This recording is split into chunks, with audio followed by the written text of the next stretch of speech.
What's up guys, I'm here today with another computer video, and if you'll notice, in this room, nowhere do you see the Dell XPS, and that is because I have given up on it. Well, not really given up on it, I got it to work, but like it's really weird and super unstable. So, that's where this comes in. Now this is just kind of a Ren computer that I built with Emerson the other day, actually, yesterday, and if you'll notice here, it has a 9800 GTX Plus, 8 gigabytes of RAM, and under this heatsink is an Intel i7 2600. So, yeah, right there and right there. If you notice, there are holes without screws because standoffs need to go under them. So those standoffs are just kind of laying somewhere in this case. So first step is to find those standoffs.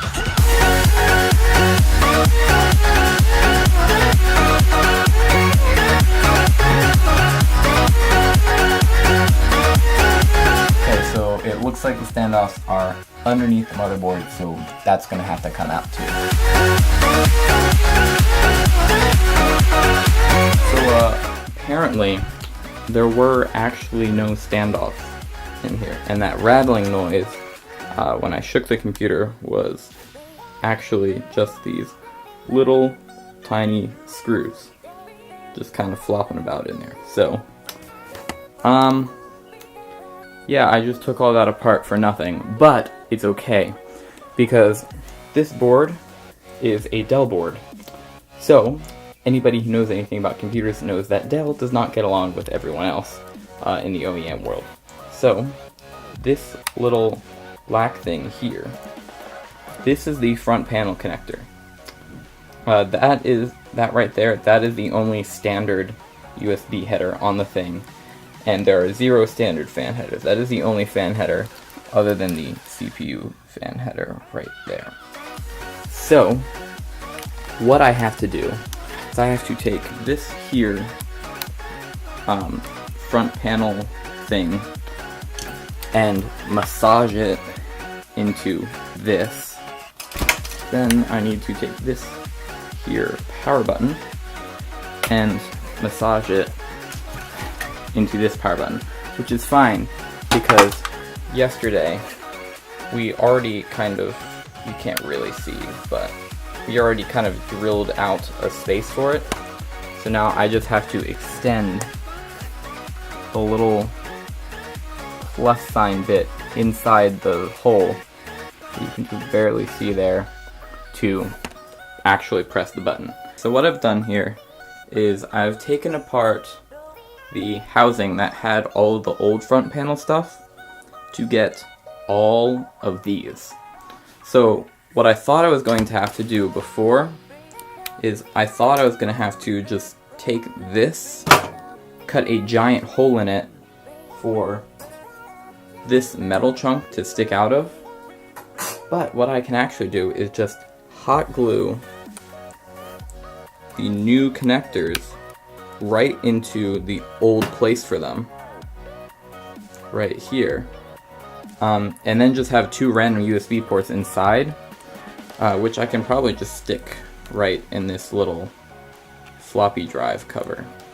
So, but to do that, I'm going to have to take all of these little tiny black, what I am assuming are ground wires,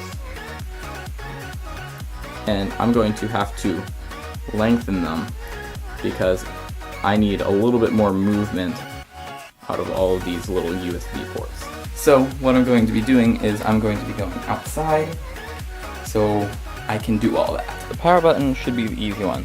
Should just be a matter of filing out this place so I can fit this in that hole and then hold it in place with some hot glue. So you see how there's that little tiny plus in there? That sticks out too far. so it just hits the LED inside the button whenever you try and press it. So I think what I'm going to have to do here is take a drill or something and find a way to flatten that out. I just kind of took a utility knife to it and just sliced it off. So now the button works fine. So now all I have to do is just hot glue it in.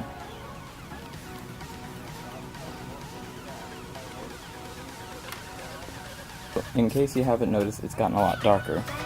But I have to lengthen these little black ground wires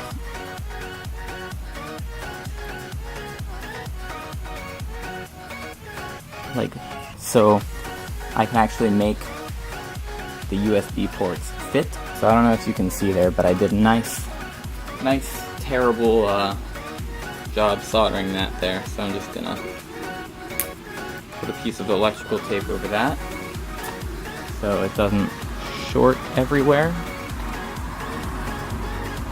That would not be preferred. Okay, that's like way too much tape, but you know, whatever.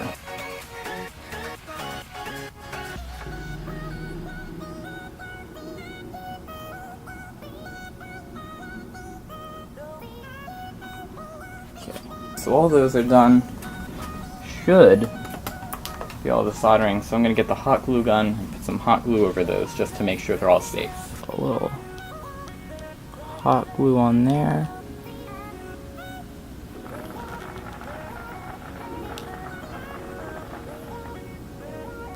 So that took significantly longer than expected.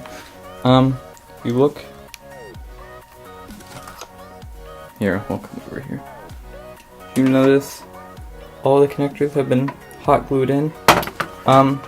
This one's being a little bit of a pain, so I'll probably have to redo that one, but all the other ones look fine. Power button's in working order, so should be able to put everything back together now. Everything is all back in place now. So that's all for this video. If you did enjoy, please hit that thumbs up button, leave a comment, how I can improve future videos, suggest a future video, follow me on Instagram at Productions. It's linked below and on the channel homepage. Come back next week where I will hopefully be benchmarking this with some games and editing. And I'll see you next time. Bye!